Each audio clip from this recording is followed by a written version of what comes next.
periodismo, autor de una larga lista de libros como Las Damas del Poder y García Luna, El Señor de la Muerte. Yo creo que los jóvenes que le gritaron asesino a Felipe Calderón en París, Francia, han de haber leído ya García Luna, El Señor de la Muerte, del maestro Paco Cruz, porque no van a dejar el tema, porque hacen bien en seguir exigiendo y gritando de sus verdades a Felipe Calderón. Recuerde que el maestro Paco Cruz también es autor de libros de referencia como Tierra Narca y La Guerra que nos ocultan. 47 años en el periodismo, y el maestro Jaime Hernández, décadas como corresponsal mexicano en el extranjero, muchos de esos años en Estados Unidos, corresponsal de guerra, fundador y conductor de un espacio que merece todo el respaldo, a las 2 de la tarde de lunes a viernes, no apto para cínicos. Ahí también se necesitan los likes, ahí también se necesitan las suscripciones, y ahí también se necesita el respaldo económico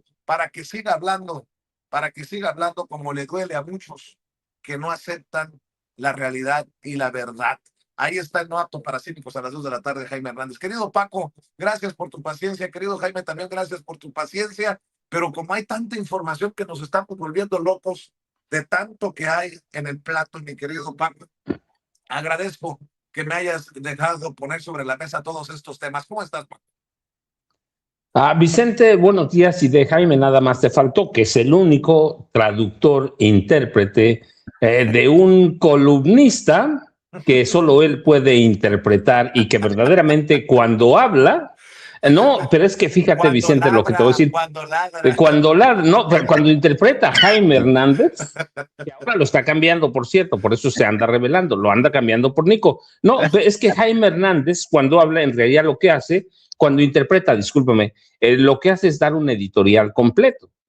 Así que lo que hace es dar un editorial, y eso enriquece todavía más a No Apto para Cínicos. No es solamente que tenga un columnista que ladra, sino que verdaderamente cuando lo interpreta Jaime Hernández es un editorial que complementa lo que Jaime Hernández y Gilby comentan en el transcurso del programa.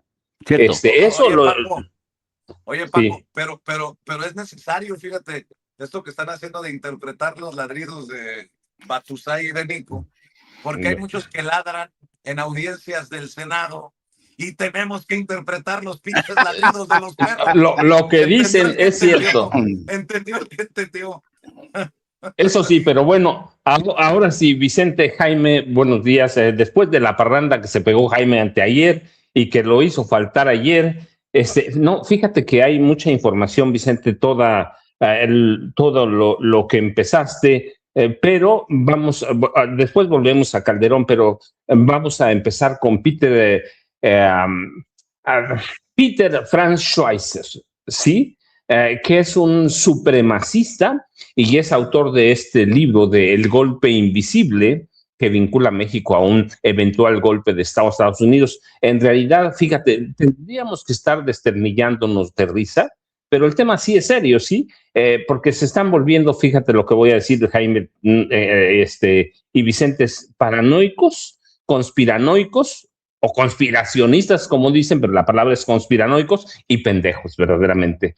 Que no entiende nada, pero tiene razón. Pues hay que ver quién es a Peter Franz Schweizer, que es un supremacista cercano a el presidente estadounidense Donald Trump. Es un tipo que le está endulzando al oído, y que están viendo una insurrección de mexicanos en Estados Unidos. Así que está de locos, pero hay que entender eso, son supremacistas. Donald Trump necesita en este momento, pero además en un momento en el que se advierte que van a empezar ya formalmente las negociaciones para el TEMEC, por lo menos entre México y Estados Unidos. Entonces hay que verlo en todo ese contexto, Vicente. Donald Trump necesita una palanca, pero además necesita distraer la atención con un tema que parece ciertamente serio. No es serio, pero parece muy serio.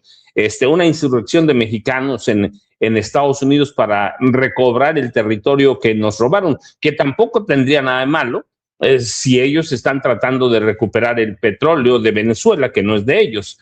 Pero Lo que están haciendo es eso, lo hemos dicho no una vez, Vicente, van a presionar a Claudia Sheinbaum Pardo hasta todo lo que puedan. Fíjate, yo debía haber empezado con lo siguiente. Voy saliendo de mi búnker, he estado transmitiendo desde un sótano en esta población, porque yo recuerdo que hace 4 días, estamos hoy a 29 de enero, el 25 de enero, un tipo que se llama Raimundo Rivapalacio escribió, dice, mañana en estrictamente personal, están listos los primeros ataques estadounidenses contra objetivos en México con la colaboración o el conocimiento y la colaboración, decía, de las autoridades mexicanas. Ya pasaron 4 días, no vi los ataques, pero entonces cuando tú ves a este tipo, a este tipejo que conocemos bien, Jaime y yo, desde sus inicios prácticamente, cuando tú ves lo paranoicos, lo conspiranoicos que están, y cuando tú ves a un escritor estadounidense, periodista, Peter Frank Schweizer, escribiendo estas tonterías, pues te das cuenta que nos damos cuenta que estamos igual en México y en Estados Unidos. Sí, estamos inventando, no nosotros claramente, pero Raimundo Rivapalacio, Schweizer, están inventando, están viviendo fantasías. Están pidiendo, en el caso de Schweizer, un régimen autoritario, un régimen fascista, que a eso está colaborando. En el caso de Raimundo Rivapalacio, está invocando a los poderes para regresar al pasado, para regresar a todo lo que tenían. Así que de pronto te decía, debía ser un tema menor, debía ser un tema que nos desternillara de risa por todo lo que implica, todas las fantasías de un escritor.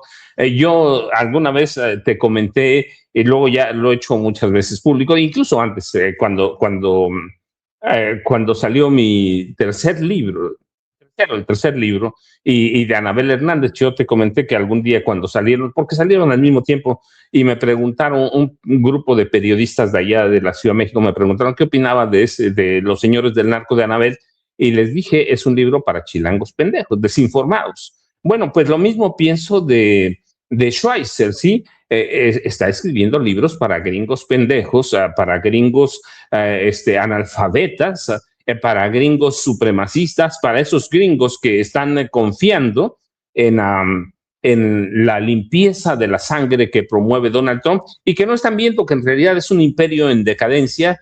Seguramente mañana hablaremos, porque estoy preparando algo de eso, Vicente, sobre las etapas de cómo llega, las etapas que debe cumplir un imperio para caer, y en esas etapas está Estados Unidos, claro, metido con Donald Trump, y no lo están viendo, entonces están inventando estas cosas que son eso, invenciones.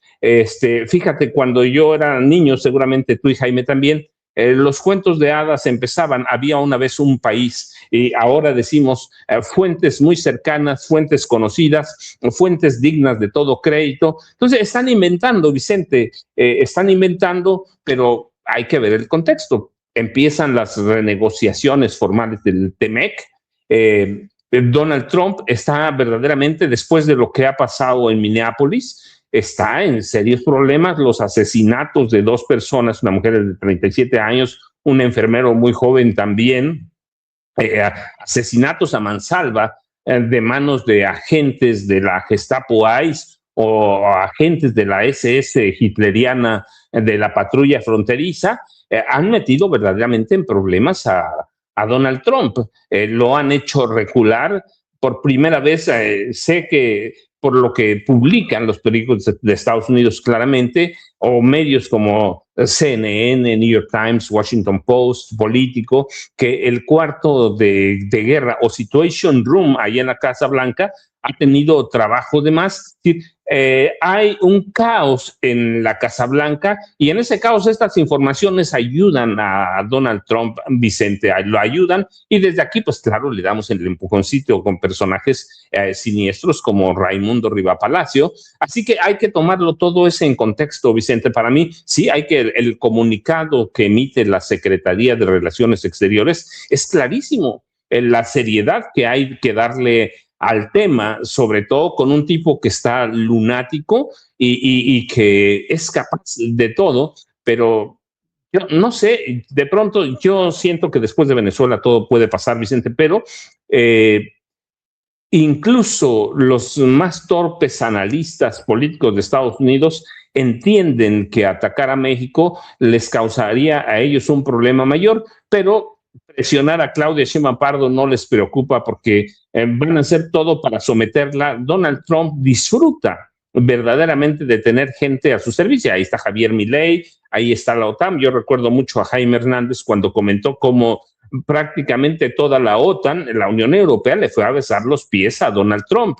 Así que hay que ver todo ese contexto, Vicente. El libro nace en un momento en el que Donald Trump atraviesa tiempos muy delicados después de Minneapolis, la insurrección de Minnesota, de todo el estado, y que se han sumado otros estados, la renegociación del TEMEC y la destitución abiertamente, aunque no lo digan, de Gregory Bovino, este tipo que es la representación o el simbolismo del autoritarismo, del nazismo de Estados Unidos. No se trata del abrigo de Bovino, se trata de los asesinatos y todo lo que ha causado Vicente. Así que hay que entender en ese contexto ese libro, ¿sí? Que te digo, en otra época tendríamos que reírnos de Schweitzer, pero en este momento hay que prestar atención. ¿Por qué? Por todo el contexto que atraviesa Estados Unidos. No sé si llegó Norman, pero buenos días otra vez a los tres, Vicente y Jaime. Sí, ya llegó el querido Norman Pearl, maestro Norman Pearl, saludos. Mi querido Jaime Hernández, ya contestó el embajador, reapareció, andaba perdido el embajador de México en Estados Unidos, el amigo de Ricardo Salinas Pliego, y estaba Moctezuma Barragán, y la respuesta del canciller Juan Ramón de la Fuente ante esto, que es un libro, pero una cobertura mediática que se viene, y para mí me resultó interesante la extensión y, como dice Paco, la seriedad con la que se contesta. Mi querido Jaime, un abrazote. Muy buenos días, queridos amigos. Fíjense que habiendo sido durante más de 15 años corresponsal en Estados Unidos, a mí nunca me deja de sorprender la flaca memoria de los políticos, tanto estadounidenses como mexicanos. ¿Y por qué digo esto?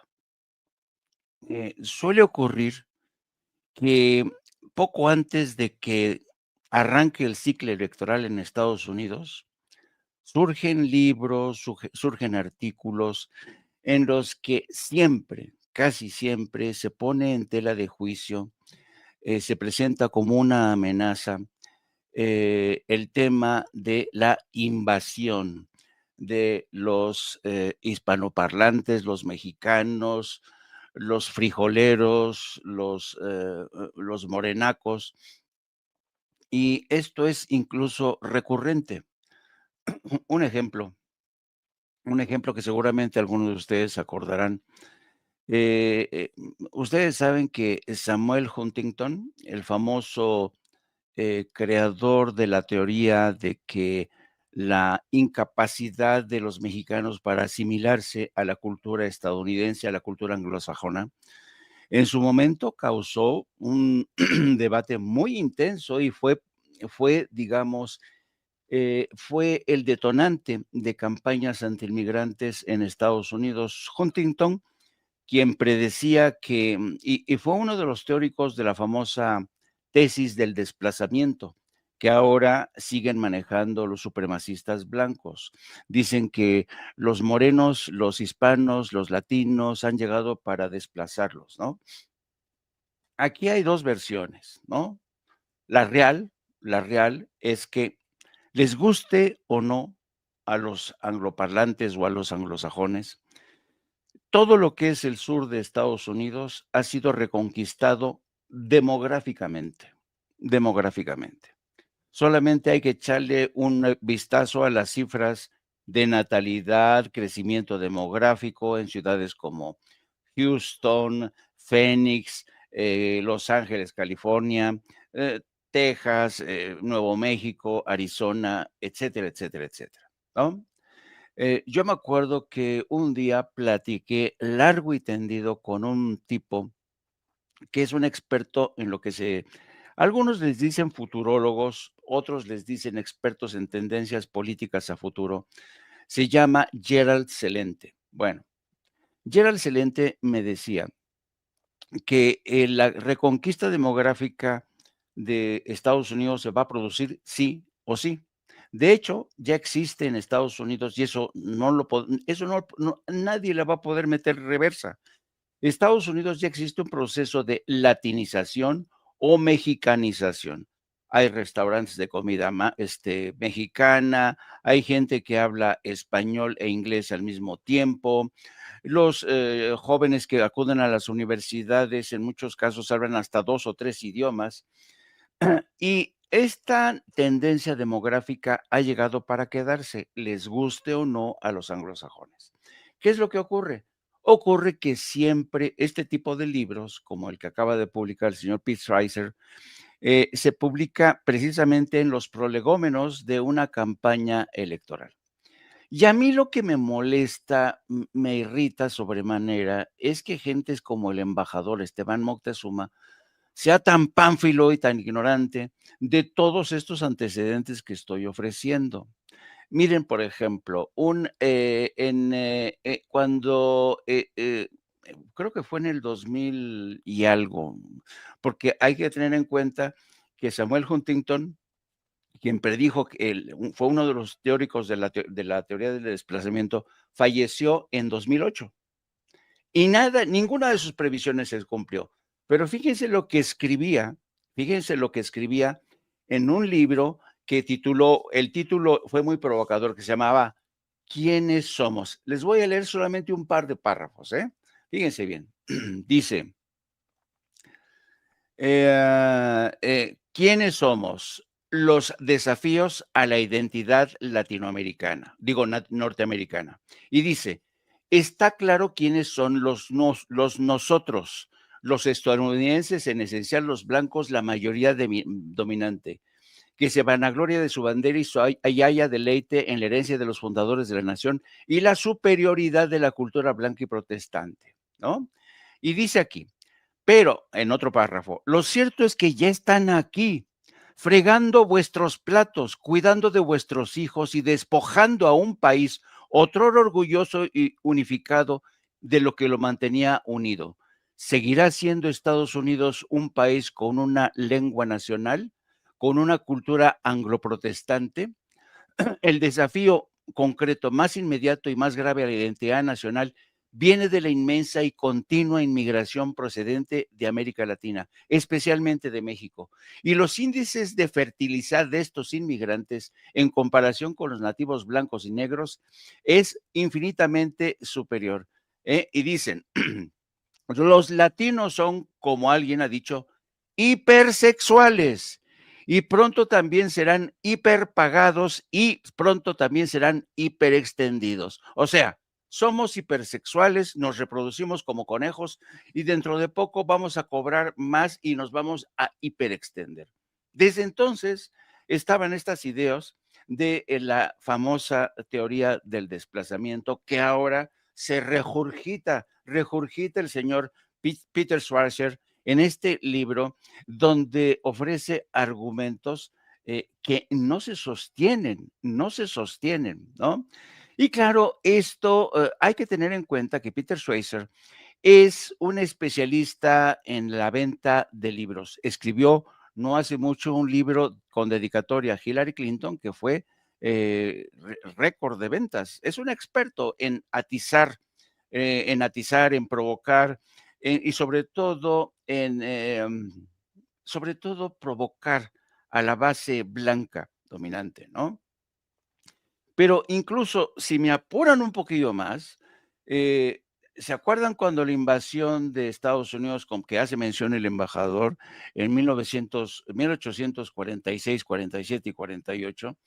En aquel entonces, James Pollock, el entonces presidente, le pide al general Winfield Scott, que era el que estaba ya negociando la capitulación de Estados Unidos, digo, la capitulación de México en la Ciudad de México, le manda un correo, pero antes los correos tardaban un montón, le manda un correo al general Winsfield y le dice, quiero que anexe todo México, todo México. Y entonces, fíjense nada más la respuesta tan brutal que le da el general Winfield Scott a su propio presidente. James Polk dice, señor, en México en estos momentos hay 8 millones de habitantes. Solamente 1 millón son de origen europeo o son ricos. Y ellos sí están a favor de la anexión de México a Estados Unidos. ¿Les suena de algo? Bueno, entonces dice, pero el resto son indígenas, son negros. Yo me niego a anexar a un país que tiene esta raza maldita que nos va a echar a perder nuestra raza. Fíjate el racismo, la carga tan profunda de racismo que ya había en aquel entonces. Bueno, entonces, resumiendo, cada vez que nos encontramos de cara a un proceso electoral como el que se viene, surgen este tipo de libros. ¿Para qué? Para atizar a la base supremacista blanca y cambiar el foco de la atención. Estamos hablando hoy de que, y lo decía muy bien Paco, que el presidente Trump ya el infierno que él creó en Minnesota le está quemando. El agua o el fuego le está llegando a los aparejos. ¿Qué es lo que está haciendo? Está negociando nuevas restricciones para ICE, para los agentes de inmigración y aduana, en momentos en que MAGA ahora lo tiene prácticamente entre dos espadas, porque una parte de MAGA le dice, siga usted deportando, siga usted, pero hay otra parte de MAGA que está no se siente bien con las escenas que hemos visto de asesinatos contra ciudadanos estadounidenses. Bueno, y al mismo tiempo que se sigue Donald Trump debatiendo y negociando con Chuck Schumer para que no haya un cierre de gobierno el próximo 31 de enero, hoy se da cuenta en las páginas del Washington Post que ICE dispone hoy de la tecnología más avanzada para rastrear con datos biométricos, para identificar facialmente a través de placas, para seguir persiguiendo a nuestra comunidad migrante. Me recuerda mucho la misma tecnología que utilizó el ejército israelí en Gaza, identificando, marcando objetivos. Están utilizando tecnología de última generación de reconocimiento de rastreo biométrico y de reconocimiento facial. Han instalado antenas que se confunden con las antenas normales telefónicas, precisamente para permitir a los agentes de ICE que utilicen sus teléfonos o instrumentos. Yo no sé si te fijaste en la imagen que pusiste más temprano, cómo estaban utilizando el teléfono al detener esta pareja, porque ya tienen aquí a 38 centímetros de distancia, a 38 centímetros son capaces de leer el iris del ojo. Esta es la tecnología que están utilizando ICE. Así es que esto va a seguir, amigos, esto va a seguir y el gobierno de México debería, yo creo, este tema es inevitable y yo creo que, no sé, el embajador de verdad, mira, aquí estamos viendo cómo los agentes de ICE traen consigo aparatos telefónicos y están rastreando, están sacando fotos, están fotografiando la matrícula del automóvil, checando en tiempo real si la gente que tienen ahí son ciudadanos o no ciudadanos. Hoy disponen de los instrumentos más sofisticados, estos agentes que, insisto, están utilizando la misma tecnología que utilizó el ejército israelí en Gaza y Oye, Cisjordania. Jaime, para que Sí. la gente no vaya, porque en otro tiempo esto hubiera sonado a conspiranoico, ¿no? Claro, Pero, a ver, quienes hemos viajado, hemos subido a un avión, sabemos que lo que estás diciendo tú es right on point, right on the money, como dicen. Perfecto. ¿Cuántas veces ha viajado usted en los últimos días? En el aeropuerto da uno el pasaporte y le dicen, mire la camarita. Y revisan con un, no sé, este aparato que la persona que está frente a la cámara es la misma del documento. Es básicamente la misma tecnología, mi querido Jaime, para que la gente pues más o menos vaya encontrándole el rompecabezas a todo esto. Exactamente. Mire, le acabo de pasar a Ceci el gran reportaje que publica hoy The Washington Post, donde narra quiénes son las empresas a las que ha contratado ICE, los contratos jugosos que se están ya pagando a ICE. Está habiendo, sí, negociaciones con Chuck Schumer, el líder de la minoría demócrata en el Senado, para que haya mayores restricciones a los agentes de ICE. Pero ¿en qué se van a traducir esas restricciones? De todas maneras, van a disponer de las herramientas más avanzadas, son herramientas de espionaje, son demasiado intrusivas. Son capaces de utilizar drones, antenas, la tecnología más avanzada. Insisto, es la misma tecnología que utilizó el ejército de Israel para ir haciendo limpieza étnica en Gaza y Cisjordania. Y por eso es tan importante prestarle atención a lo que ocurre en el Congreso de Estados Unidos, porque hay un esfuerzo republicano y demócrata para frenar los fondos desmedidos para seguir financiando esta cacería de ICE y de la patrulla fronteriza. Mi querido Norman Pearl, estaba leyendo este libro y hacen mención incluso hasta los libros de texto gratuitos que se distribuyen en los consulados para que la gente que es mexicana vaya al consulado y le pegue una revista. Hasta los libros de texto son mencionados en este libro y ojalá por la respuesta que ha dado la Cancillería, por la seriedad que le ha dado el embajador, que esto no vaya a, ¿cómo decirlo?, a limitar de alguna manera cualquier respuesta que pueda dar la presidenta o el gobierno que ella encabeza a lo que está ocurriendo en Estados Unidos. Que no vaya a significar me voy a detener para decir algo para que no vayan a tomarlo como confirmación de estas mamarrachadas que se están publicando en Estados Unidos y esta idea de que estamos invadiendo silenciosamente Estados Unidos a través de los consulados, que además hay que decirlo, Norman, tienen un sentido práctico y es más simple de lo que nos imaginamos. Se pone un consulado donde están los mexicanos. No se va a poner un consulado en, no sé. En Alaska. En Alaska, exacto. Ya me ganaste, mi querido Norman. Fíjate que las cosas que se presentan en Estados Unidos son previsibles. Lo que está comentando el maestro Jaime Hernández, buenos días, por cierto, buenos días a los tres, buenos días a la audiencia.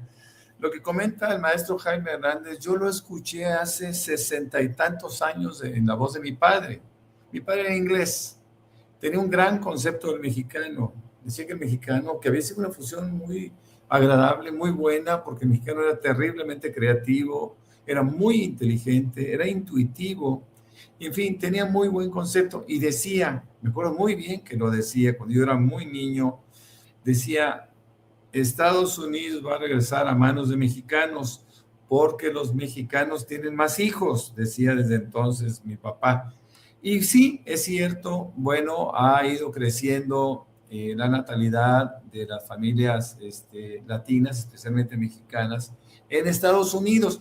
Algo curioso, no está sucediendo eso en México. En México, para que haya un reemplazo, por decirlo de esa manera, se requiere arriba de 2 hijos por pareja.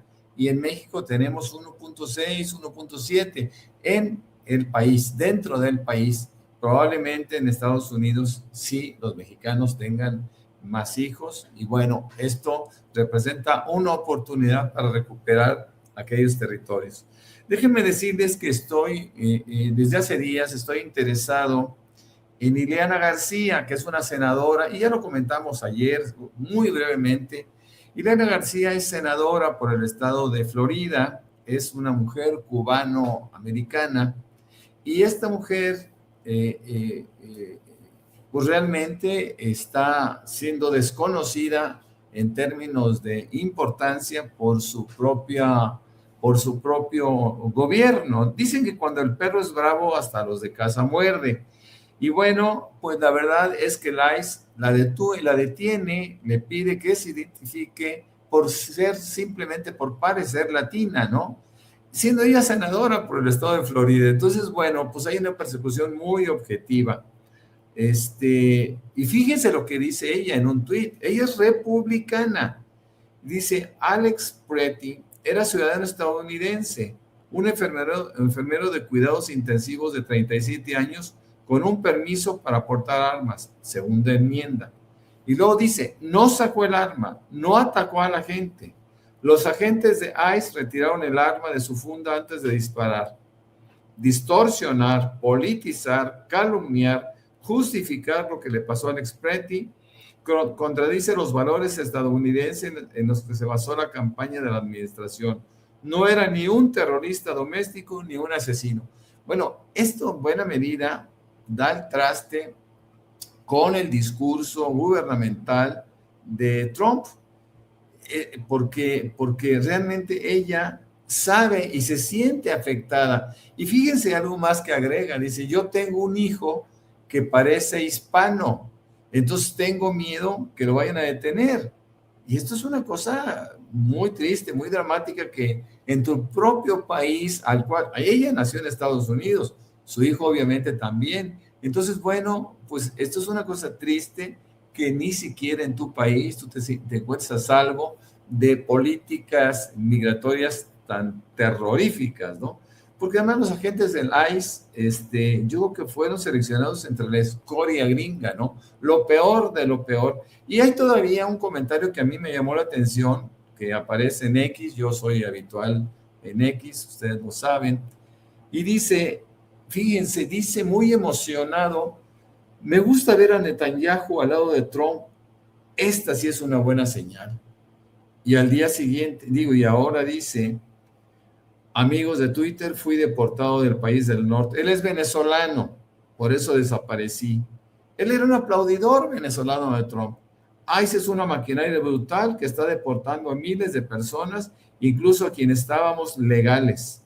El único delito, ser latino. Lo que viví durante la deportación no se lo deseo a nadie. Hubo miedo, humillación y lugares que prefiero no olvidar, pero tampoco callar. Gracias a quienes preguntaron y se preocuparon. Más adelante contaré todo en un hilo. Bueno, estas historias se repiten sistemáticamente en la desilusión de muchos latinos que fueron deportados por el gobierno de Trump, siendo que ellos aplaudían al gobierno, que estaban en proceso de obtener residencias, de obtener nacionalidad, etcétera, etcétera, y todos fueron deportados simplemente por parecer latino. Hace unos días yo comentaba que Trump no se mete con los franceses, ni con los holandeses, ni alemanes, ni italianos, no. Él con los europeos no. Ellos están a salvo en los Estados Unidos. ¿Por qué? Porque comparten una raza con los sajones, que hasta ahora todavía son dominantes en los Estados Unidos.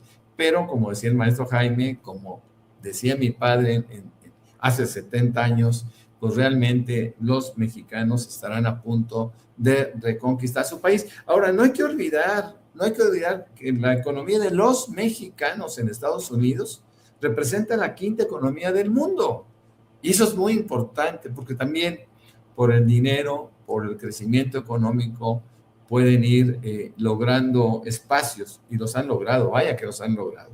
Fíjense que cambiando radicalmente de tema y viniendo a México, ayer el Morena, PT y Verde firmaron una alianza rumbo a las elecciones de 2027.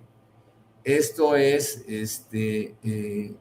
algo muy importante porque se ratifica una alianza que les ha dado resultados, pero por otro lado, se niega Alberto Anaya, que es el dueño del PT, se rehúsa a hablar sobre el tema de la reforma electoral.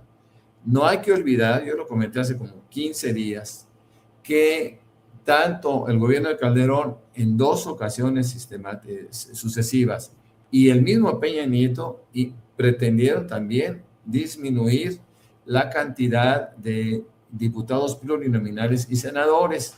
En ambos casos, en los 4 casos, se estrellaron contra la reticencia de algunos que, entre otros partidos menores, que les habrían dado la mayoría. Se requieren 2/3 partes por una reforma electoral de esa magnitud, con ese perfil, y no se los dieron. ¿Qué puede pasar ahora en nuestro país? Pues puede suceder algo similar, o probablemente la reforma sería raquítica, sería frágil, sería poco representativa. Por último, quiero hablar, y eso me parece muy lamentable, que ayer también salió la noticia que tanto el maquinista como el conductor del tren interoceánico carecían de licencia federal ferroviaria vigente, y por tanto no estaban facultados para ejercer el cargo. Entiendo que es una empresa quien les daba este servicio a este ferrocarril, pero que lo haya hecho en cualquier caso de haberlos contratado sin investigar suficientemente, pues representó ya no un riesgo, representó un evento, un hecho trágico que no debimos haber vivido. Ahora, también quiero recordar que en una semana en España hubo 4 accidentes ferroviarios. Yo creo que es una industria que se tiene que ver con mucho cuidado. Hay que sistematizar todos los controles, toda la operación de una manera tal que aumente la seguridad en nuestro país. Se dice que en el ferrocarril del interoceánico realmente las vías fueron exactamente las mismas que se tenían hace muchísimos años, y lo mismo son trenes muy antiguos. Por lo menos en Reforma hace énfasis en eso en su momento, mis queridos amigos Vicente, Paco y Jaime. Así es, vamos entrándole a los temas como vayan saliendo, si les parece, pero quería mostrar cómo un ciudadano estadounidense, seguidor de Donald Trump, todo parece indicar miembro de esto de MAGA, de Make America Great Again, ha sentido en San Diego la libertad de incluso acosar a jóvenes. Estaba viendo las imágenes y me lastiman, porque pudieron haber sido tus hijos, mis hijos, nuestros sobrinos, nuestros vecinos. Llegó a acosar a estos jóvenes que se encontraban haciendo fila, no sé si lo tenga por ahí, Ceci, haciendo fila para recibir tarjetas de Pokémon en una tienda Target en Rancho San Diego, allá en California, en Rancho. Y esto es lo que provoca precisamente el discurso de Donald Trump y publicaciones como la de este señor que estamos analizando, ¿no? El que dice que hay una invasión, un golpe silencioso contra Estados Unidos a través de los consulados mexicanos. Vean nada más la escenita, échalos eso. Bro, look at you. Nobody's illegal. That guy's illegal. Nobody's illegal. Nobody's illegal. Nobody's illegal. You won't hit me first. You won't fucking do it. You won't fucking do it. Hey, kiss him, bro. You won't do it now. You won't do it now. You won't do it now, will you? You won't do it now, will you? Back up. You won't do it now, will you? Back up. You won't do it now, will you? Back up. You won't do it now, will you? He needs to be arrested, this guy. He needs to be arrested. Manny, You you won't can do it do right it now, will you? Back the fuck up, yo. You won't do it now, will you? man. Just chill. You won't do it now, will you? Go do something, bro. Wait for them to pull up there. Hey, Don't chat. harassing the customer. Yeah. Back the fuck up, pussy. Harassing people, bro. This guy's a maniac. You touched me, bitch! This guy's a maniac. You touched me! I'm gonna harass whoever the fuck I want. You just, what are you saying, bro? What are you saying? Yeah, stand there. No, who? I'm gonna call Richter. Bro, you can't park there, pussy. That's a handicap spot. That's a handicap. Tell me, on these people. I didn't harass anybody. I'm These a people are fucking saying you're Calling loitering. them fucking illegals. Like They're not illegal. loitering, bro. They're They're waiting for fucking product to buy. Pokemon cards, you fuck. Well, then go on and buy their fucking product. We have to wait. Why do you think there's a line, you idiot? Fucking Pokemon bitches. Fuck you! Fuck you. Fuck you! Fuck you, bitch. You ain't got shit to live for. Your life is meaningless. Your life is meaningless. You're a loser. They're gonna call the cops on you, bro. Fucking jackass. Here we go. Get those butts off his face, bro. Get in his fucking face. This guy's trying to reach. Obviamente con un claro racismo, dice que lucen como ilegales. ¿Cómo luce un indocumentado? O sea, y los chamacos haciendo fila en una tienda Target para las tarjetas de Pokémon. Pero si les encabrona esto, a la gente que nos está viendo y escuchando, también debe de encabronarles que haya hispanos que están dispuestos a hablarle a ICE contra hispanos. Es que estamos viendo un fenómeno muy complejo. También Celsi tiene un video que se ha viralizado de un señor que se queja porque y denuncia que otro hispano lo ha amenazado con hablarle a la migra. Así como nos encabronan los racistas, obviamente es ignorancia, ¿no? El racismo, estos ignorantes, estos imbéciles blancos, como también hay racistas negros, pues no manche, el de estos paisanos que dicen, oye, le reclaman. Es su video número 7, mi querida Ceci. Bueno, y también deben encabronarnos, ¿no? A ver, échate. ¿Va a venir por mí? ¿Que la migra dijiste que va a venir por mí, pendejo? ¿Qué dijiste? Vuelvo a repetir si tienes huevos. ¿Tienes huevos? Di que la migra va a venir por mí otra vez. ¿Estás grabando? Sí, Grábate, dilo. grábate. Dilo. No, yo no- Dilo, pendejo. No dije que por ti. Que la migra, ¿qué hijo de la verga? ¿Eh? ¿Qué dijiste de la migra, hijo de tu puta madre? ¿Eh? ¿Que va a venir por mí la migra, pendejo? Eres un estúpido, hijo de la verga. ¿Ok? ¿Qué dijiste? ¿La migra va a venir por mí? Y ustedes le consumen a ese pendejo que dijo que la migra anda buscando latinos, son unos pendejos. Yeah, call the fucking cops, you dumbass motherfucker. Yeah, you stupid ass bitch. Say the fucking migra's gonna come for me again. You dumbass mother. Le digo, eso es lo que debemos, creo yo también, de evitar. Que entre nosotros nos estemos, si me permiten la expresión, canibalizando. Ahora, me encontré en redes sociales tal vez al culpable del relajo, desmadre migratorio que arrastra a millones de nuestros paisanos. El chupacabras Carlos Salinas de Gortari, en una entrevista, me mandaron este clip en redes sociales y creo que confirma que fue él el que provocó todo este desmadre, o el que pudo y no quiso. Escuche nada más esto que me mandaron de Carlos Salinas de Gortari. No, y no es inteligencia artificial.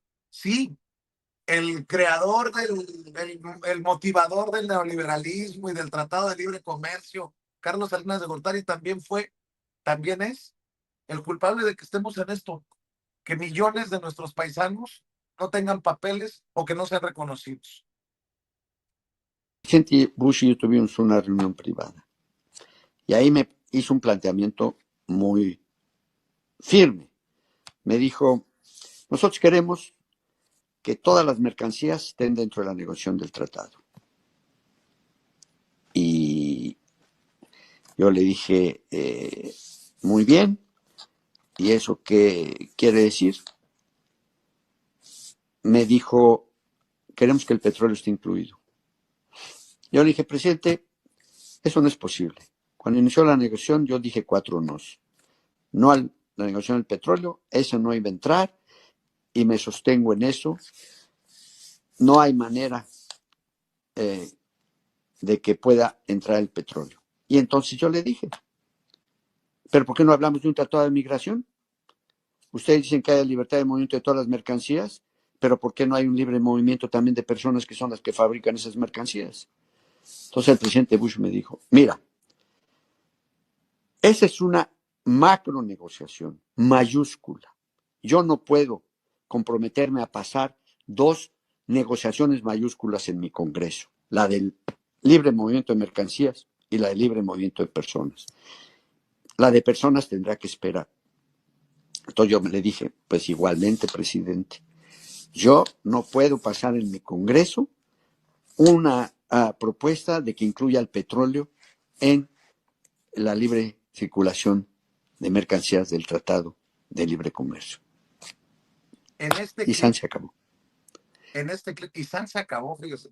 Falta de huevos, Salinas no le pudo llevar la contraria a Bush y le demuestra cómo un personaje como Carlos Salinas de Gortari negoció como mercancía, como producto, como cualquier cosa, el futuro, la estabilidad, la vida de millones de mexicanos y mexicanas que hoy están con el Jesús en la boca. Mi querido Paco, sobre esto, ya decía también Norman, lo de Morena, PT Verde, están juntos, pero, están unidos, pero, y bueno, el caso de Felipe Calderón, que los estudiantes con conciencia no lo dejan en paz en París, Francia, y lo que le quieras ir poniendo a la mesa, mi querido Paco.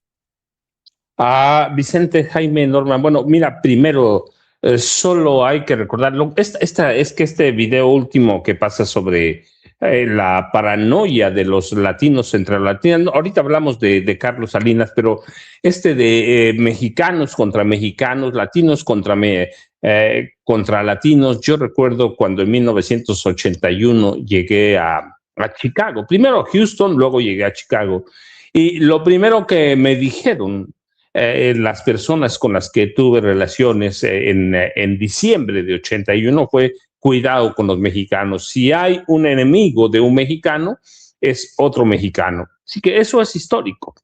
Es histórico, de pronto los mexicanos, hablo con conocimiento de causa, ¿va? Con los años, 15 años viví en Estados Unidos, en diferentes estados, viví 4 años y medio en la Florida, viví 4 años y medio casi 5 años y medio en Texas, porque viví 1 año y medio en San Antonio, viví 1 año en California, viví 4 años y medio en Illinois, ahí en Chicago, así que más o menos tengo una idea y conozco varias de las ciudades grandes, algunas pequeñas también. De pronto ese racismo entre mexicanos es histórico también. Somos un país racista, somos un país clasista, y cuando migramos, o emigramos en este caso, cuando emigramos y después nos convertimos en inmigrantes, somos o sacamos lo peor de lo que somos internamente. Y si a esto le juntas que desde el primer gobierno de Donald Trump se alentó el renacimiento o resurgimiento, renacimiento y resurgimiento de grupos supremacistas, pues tienes todo el caldo gordo. Y luego si sumas este segundo periodo en el que y que Donald Trump lo advirtió desde el principio, de que iba a haber una limpieza de sangre, pues tienes aumento de grupos neonazis, crecimiento del nacionalismo blanco, consolidación de grupos de odio. Ahí podemos hacer una lista de los grupos de odio que se han consolidado, ¿no? Incluso dentro, ya lo estabas diciendo, dentro de los grupos republicanos que ahora se sienten perseguidos, como el de Ileana García, ¿no? Están, aquí lo dijimos, Trump no va a cambiar, no nos engañó, estaba hablando con la verdad, que además hay que decirlo, y aquí también lo hemos dicho, no hay presidente que se salve de eso. La única diferencia, por ejemplo, entre Barack Obama y Trump, es que Trump lo exterioriza, y Barack Obama era un hipócrita, era un blanco con piel negra, ¿sí? Y si vamos más atrás, lo podemos ver con los dos Bush, padre e hijo, con Ronald Reagan, con el presidente que tú quieras, con el que mencionemos aquí. Así que eso exacerba también el odio y el racismo entre mexicanos, en este caso que nos interesa bastante. ¿Por qué? Pues porque tiene miedo que les vaya a quitar el empleo. Entonces, que se vaya él, a que me vaya yo, que se vaya. Piensan que viven el sueño americano, no saben que el día que le va mal a uno, le va a ir mal a todos, que hay racismo, a todos los va a afectar. Así que es histórico, se va a mantener y se va a endurecer en la medida que se acerquen las elecciones de medio término, que son en noviembre, históricamente en Estados Unidos son en noviembre. Estamos a partir del domingo, vamos a entrar a febrero, así que ellos van a entrar en una lucha febril, demócratas, republicanos, y los republicanos pro-Trump o MAGA van a inyectarnos todavía más ese odio entre nosotros mismos, ¿sí? No es casualidad la política que seguía a Greg o Gregory Bovino. Ahí la política de seguridad nacional es parte de eso, es parte del fascismo nazista. El verde olivo es el negro de los nazis, la chatarrera son nazis, los botones dorados son nazis, así que ¿qué esperamos? Y luego con los ingredientes que vamos dando los tres, vienen las elecciones, la renegociación del TMEC, ahí en Estados Unidos una política incendiaria supremacista, así que todo eso explica todo lo que está pasando. Y te digo, y si a eso le sumas que entre los mexicanos, yo hablo de los 80, fíjate, en 81, 15 años en Estados Unidos, lo viví. Yo jamás me atrevería en Estados Unidos a pedirle ayuda a un mexicano. Yo viví en comunidades, tuve mucho acercamiento a comunidades alemanas, a puertorriqueñas, y las más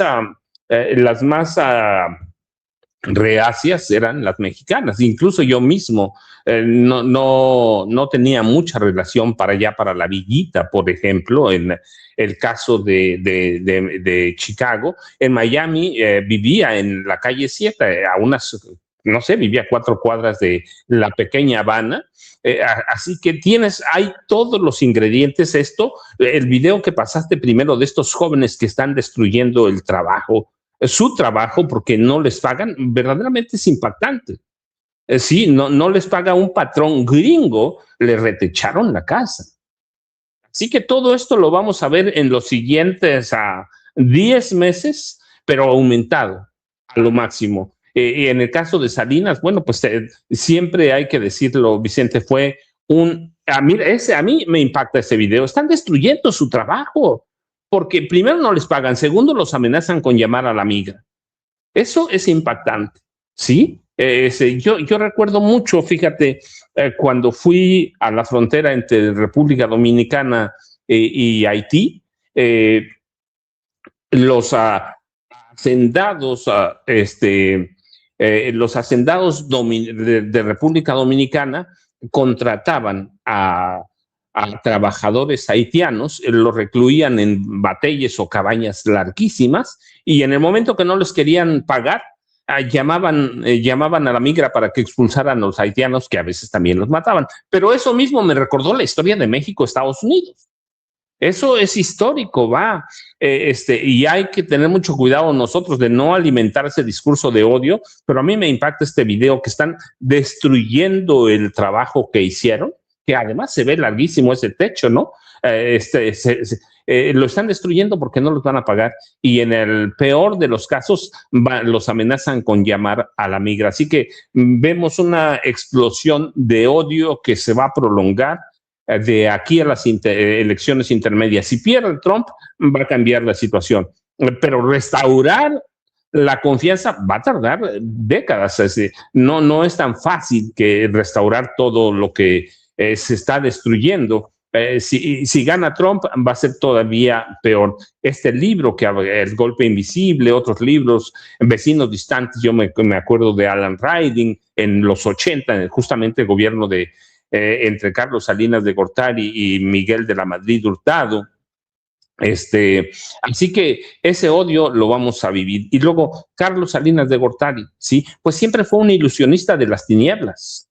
Siempre.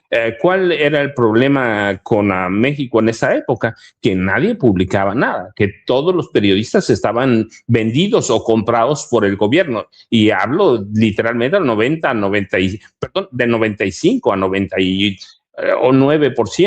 un 1% se salvaba, y los casos los podemos contar con las dos manos, ahí paran. Y los periódicos también, con una mano. No había periódicos independientes. todos.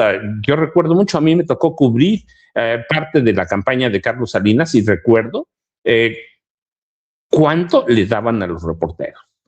Sí, así que iban a hablar de este tipo que yo te decía, era un ilusionista de las tinieblas, nos vendió el primer mundo y nos sumió, pero como el tercer mundo, o más allá todavía.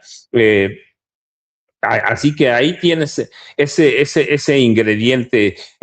Yo recuerdo mucho cuando Carmen Aristegui le hace una entrevista ya cuando estaba en sus últimos días a Miguel de la Madrid Hurtado, le hace una entrevista y le pregunta a Carmen de qué se arrepiente, y Carmen le dice de Carlos Salinas de Gortari, porque es un ladrón, se roba la partida secreta y su hermano controla el narcotráfico. Lo dice Miguel de la Madrid, pero además lo dice en sus memorias, ¿sí?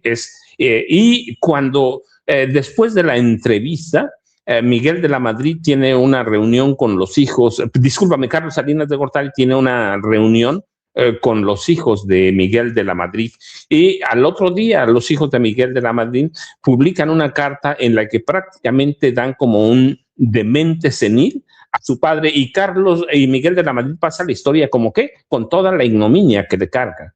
Sí, y empieza una carrera política de uno de los hijos de Miguel de la Madrid, que ahí lo vemos todavía dando guerra, pues un capaz, un nini, es una junior, pero ese es Carlos Salinas de Gortari. Ese es Carlos Salinas de Gortari, el hombre que ningún periódico tocaba. Ni Riva Palacio trabajaba para él, Pablo Iriar Lever trabajaba para él. Así que ahí tienes esa generación de periodistas vendidos que prácticamente es mi generación, la generación de adentro de los periódicos. Sé que a ustedes, a Norman le tocó, pero nosotros, que Jaime y yo que trabajamos adentro de los periódicos, es esa generación de periodistas ultra mega vendidos al gobierno. Y luego, mira, nada más para cerrar, para que tengan buen tiempo Jaime y Norman, tenemos el caso de este tipo que yo llamo, junto con Gustavo Díaz Ordaz, el mercader de la muerte. Yo recuerdo mucho, un día me pidieron escribir un trabajo sobre Gustavo Díaz Ordaz y les entregué solamente una hoja con una palabra, ¿sí? No quería escribir porque yo estaba preparando Los Depredadores, un trabajo sobre los presidentes, y escribí una hoja, y en una hoja escribí asesino. Eso es. Y de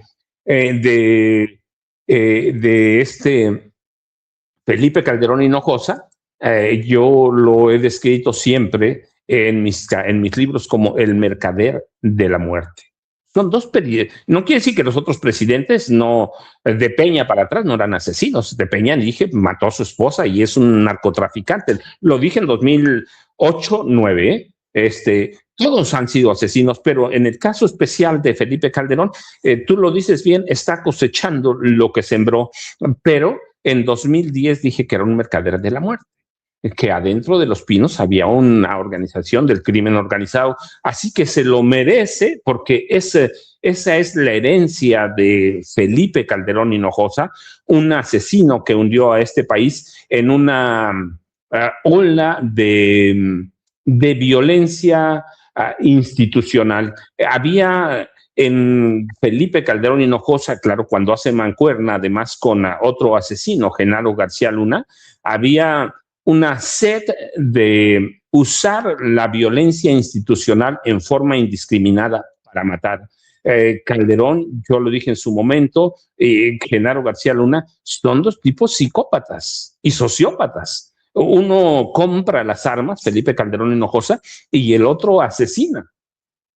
Sí, así que hoy en París nos están dando toda la razón después de tantos años, sí, 2009, 2010. Es un asesino, es un ladrón y sumió a este país en una convulsión revestida por una crisis permanente de legitimidad que todavía no logra alcanzar a Vicente, Jaime y Norman. Querido Jaime, usted váyale sumando, maestro, porque temas hay.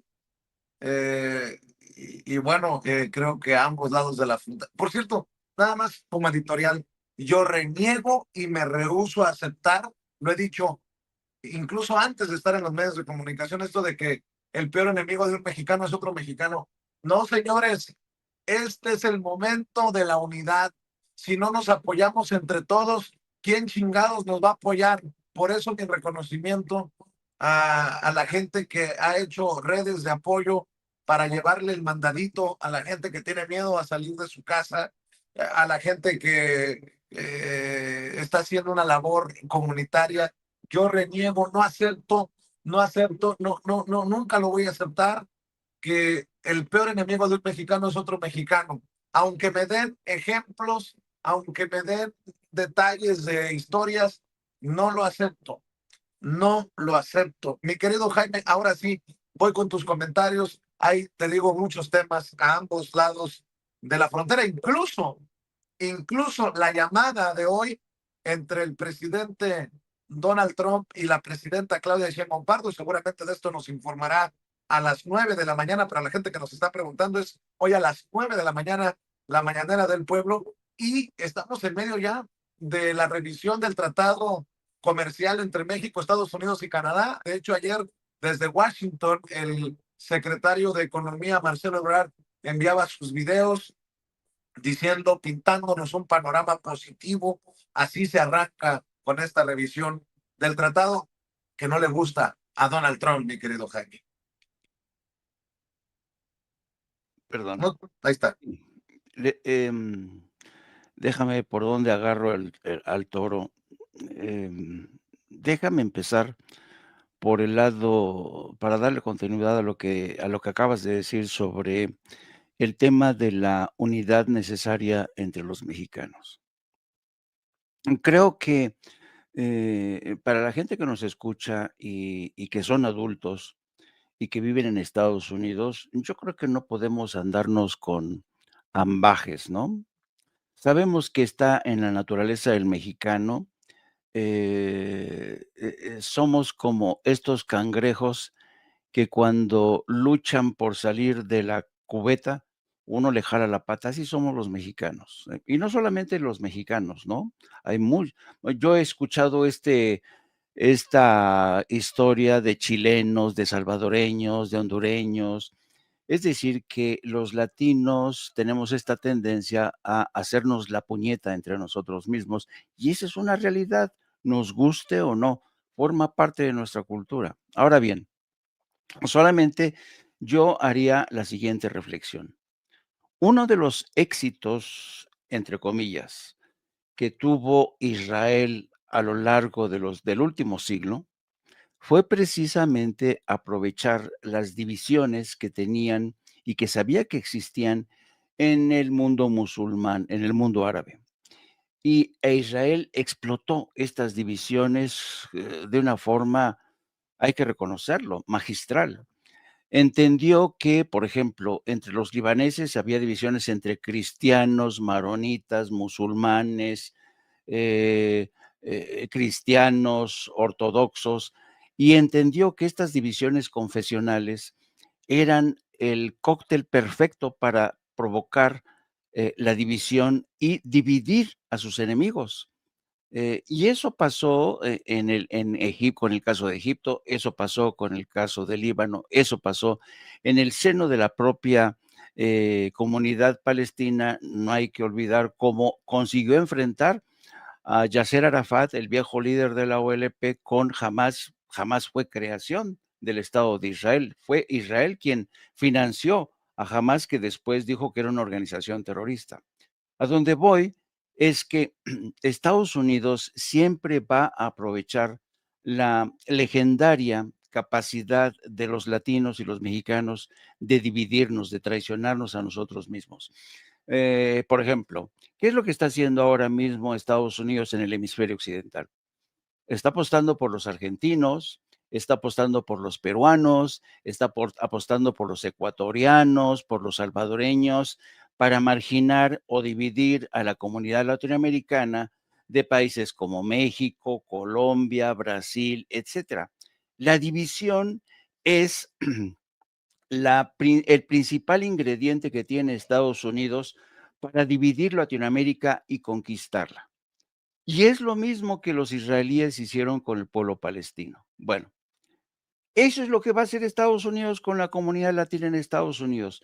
Va a empezar a echar a pelear los cubanos contra los centroamericanos. Tú platica con un hondureño, tú platica con un salvadoreño, sobre todo los hondureños. Nos tienen una ojeriza los mexicanos porque dicen, no, esos pinches mexicanos nos maltrataron mucho cuando pasábamos por México, son unos cabrones, hijos de puta, pa.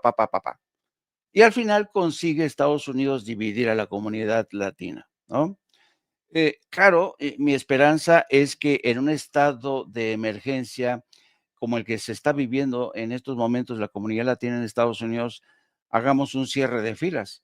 Pero si a veces es complicado un cierre de filas entre los mexicanos, yo me acuerdo muchísimo que cuando yo me tocó hacer historias, escribir historias sobre la comunidad mexicana, bueno, las historias de migrantes mexicanos ya residentes que explotaban a los recién llegados, pagándoles salarios de mierda, menos de $5 la hora, menos de $4 la hora, por trabajos extenuantes.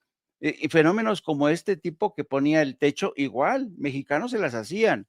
O sea, hay de todo. Y yo creo que tiene que haber una conciencia de nacional, de unidad nacional, porque realmente nos enfrentamos a un poder que sabe, ha operado, ha hecho de otros territorios laboratorios de pruebas, dividiendo a la gente. Así es que yo creo que es importante reflexionar un poco entre nosotros, dentro y fuera, porque además es otra. No, los mexicanos que vivimos en México, muchos desprecian a los que se fueron a Estados Unidos. Les dicen traidores, les dicen de todo. Cuando el debate para que si podían votar o no, no, que no voten esos cabrones que ya no saben, se largaron de México, le dieron la espalda a México. Es de vergüenza, es de pena ajena. Yo creo que amerita una reflexión esto. Sobre el tema de las declaraciones de Salinas de Gortari, yo creo que el tema es debatible porque no hay que olvidar que la presidencia de Carlos Salinas de Gortari se da hacia fines de los 80s, principios de los 90s. Hagamos un poco de historia. ¿Qué había pasado antes de que Carlos Salinas de Gortari tomara el poder en el 84, si mal no recuerdo? En el 84 o en el 80, no, en el 86 creo, ¿no? 88, bueno, Jaime. 88. ¿Qué había pasado antes de que Carlos Salinas de Gortari asumiera la presidencia en 1988? Ronald Reagan aprobó en 1986 la que sería la primera gran reforma, bueno, gran reforma que solamente benefició a 3 millones de inmigrantes indocumentados.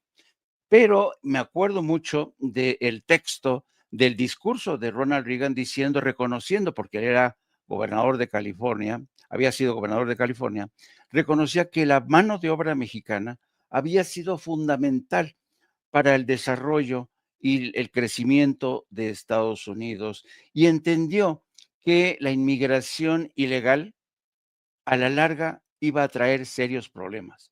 Por eso él dio el primer paso. Pero ¿quién era su vicepresidente?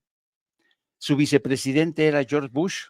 Y George Bush fue testigo de el largo proceso de negociaciones que se tuvo que dar en el Congreso para dar ese paso.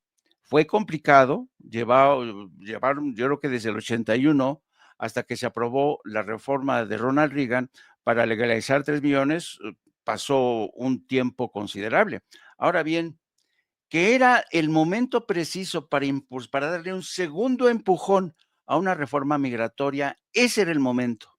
Ese era el momento. Lo que pasa es que Bush, mira, le hizo así, porque después, conforme pasaron los años, la década de los 90s y el inicio de los 2000, eso ya era imposible. Y ahora mismo es cero posibilidades de que haya una reforma migratoria.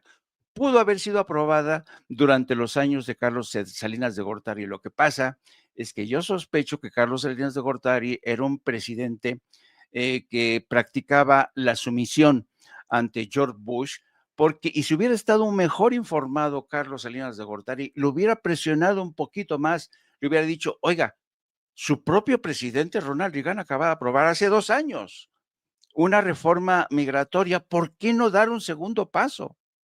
Era el momento indicado. Todavía había demócratas, John McCain, por ejemplo, que hubieran impulsado ese proceso de reforma. Lástima que Carlos Salinas de Gortari no presionó un poquillo más a George Bush y etcétera, etcétera. Y me remito ahora al pasado más inmediato, la llamada que tiene hoy la presidenta, seguramente con Donald Trump, para hablar, ya nos enteraremos de qué, porque hay varias cosas en el alero. No ha quedado, desde mi punto de vista, suficientemente claro el tema de la entrega del ciudadano canadiense, que unos dicen que fue arrestado, otros dicen que se entregó voluntariamente.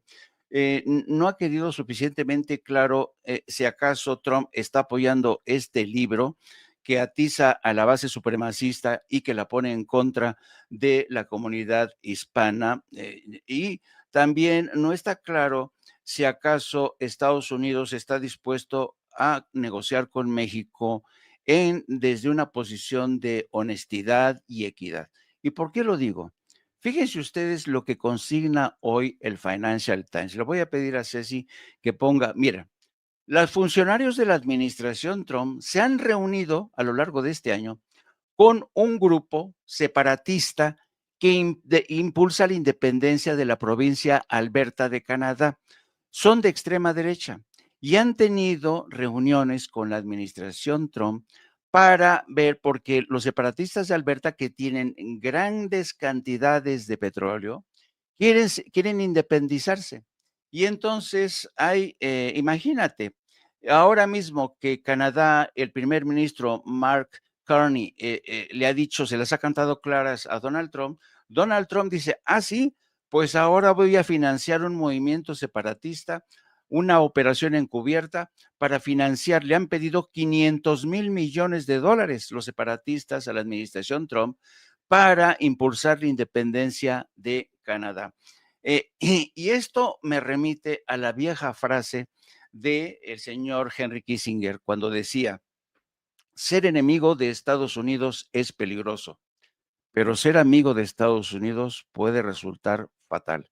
Si así está negociando en lo oscurito con operaciones encubiertas a espaldas del gobierno de Canadá la posible independencia de la provincia de Alberta que tiene petróleo, imagínense de lo que es capaz Donald Trump en el caso de México. Yo por eso sostengo, nunca confíes en Estados Unidos. No me refiero al pueblo, no me refiero al pueblo de Estados Unidos, y espero que quede claro. Me refiero a toda esta establishment político de Washington, incluida la comunidad de inteligencia, a la que le importa un carajo la buena vecindad y las buenas relaciones. Ellos todos con el fin de favorecer los intereses de las grandes corporaciones petroleras, armamentistas, tecnológicas, de tierras raras, inteligencia artificial, Silicon Valley. Todos hacen todo lo posible por impulsar esta política que ya no reconoce fronteras. Olvídate, las fronteras no existen,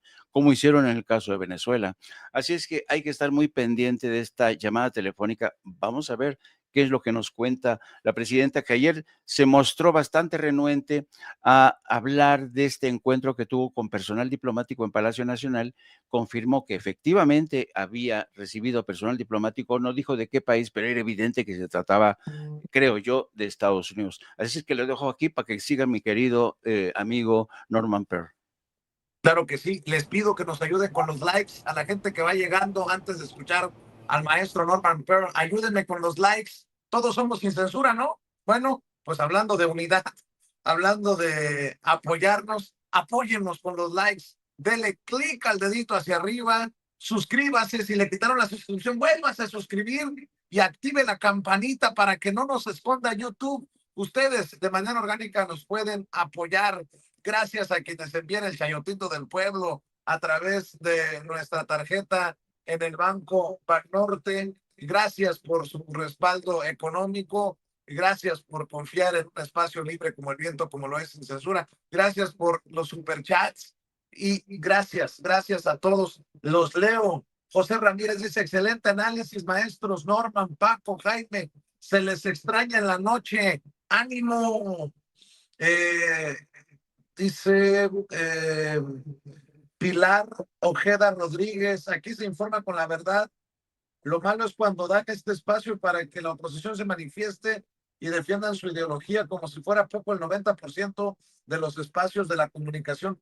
No somos los mismos, querida Pilar Ojeda Rodríguez, y en la democracia todos, aunque no estemos de acuerdo. Isaac Reyes dice el superpeso 17 frente al dólar. Órale. Y decían los pendejos de Chumel Torres y de Macario Escretino que iba a estar, ¿qué? Pedro Ferrez de Con como a 35, si ganaba López Obrador o Claudia Sheinbaum Pardo. Oki de Fuentes manda saludos desde la ciudad sagrada, Cholula. El doctor Héctor Frisby, que nos está viendo y escuchando, le mandamos un abrazo hasta Colorado. El doctor Héctor Frisby, lo acabo de ver en el chat en vivo y en directo de Sin Censura. Mi querido Norman Pearl, también escuchamos tus comentarios, tus opiniones. Fíjese que yo desde muy niño, muy niño, y básicamente en el extranjero, me decían, ¿por qué son tan nacionalistas los mexicanos? ¿No? Son extremos, ¿no? ¿Por qué reaccionan con ese orgullo sobre un país tercermundista como es México, ¿no? Y yo les explicaba que nosotros tenemos coincidencias muy fuertes, ¿no? En la música, en la comida, en el arte, en las costumbres, en nuestros juegos, desde infantiles hasta más grandes, pero en especial a nuestro mestizaje. El 90% de los mexicanos somos o tenemos una pequeña porción indígena o somos indígenas. El 90%. Eso nos da identidad. Eso nos hace que formemos parte de un grupo, de un numeroso grupo, como es el grupo de los mexicanos. Yo creo que aquellos que denuncian en Estados Unidos, y yo lo viví desde niño, en Chicago, los que denuncian a otros mexicanos ante la migra, pues básicamente lo hacen por sus propias debilidades, ¿no? Quieren quedar bien con las autoridades que básicamente eran sajonas en aquel tiempo. Ahora ya hay mucho mexicano en el mundo en los aparatos migratorios estadounidenses, pero era básicamente por debilidad. La gente que traiciona lo hace por debilidad, quieren quedar bien. Y sí es cierto, en el chat lo vi de alguna manera, que efectivamente en Estados Unidos mucha gente, muchos mexicanos no querían que llegaran más mexicanos porque ellos ya tenían sus papeles, ¿no? Porque ellos ya eran residentes. Entonces era un acto de egoísmo, pero no todo el mundo se comportaba así. Pero bueno, es una condición del ser humano y en este caso consideraban que no deberían llegar más mexicanos porque ellos o sus propios trabajos estaban en riesgo. Y eso es muy triste. Eso es fragilidad, eso es debilidad. Fíjese que yo ayer vi con mucho interés algo que venía, bueno, de lo cual yo estoy expectante. Tengo un especial respeto y cariño por Cuba, ¿no? Y desde hace días yo decía, bueno, si se corta el flujo del petróleo venezolano y del petróleo mexicano, que la presidenta ayer aclaró que no necesariamente, pero yo decía, bueno, es que China, Rusia, Irán deben de salir en su defensa, porque debe de ser un acto humanitario. Acuérdense que si se afecta o si se quita el petróleo, que es básico para la economía cubana y para la economía de cualquier país, yo diría que hasta para el bienestar, el confort de la gente, ¿no? La luz, el gas, es fundamental. Están afectando a un pueblo, ¿no? Y entonces, si nosotros hemos salido en defensa del pueblo palestino, en defensa del pueblo gazatí, considerando que se les está privando de la posibilidad de vivir con normalidad, ¿por qué no lo hacemos con el pueblo cubano? ¿No? El pueblo cubano es un pueblo maravilloso, es un pueblo extraordinario, y yo sí creo en la ayuda humanitaria por parte de otros países.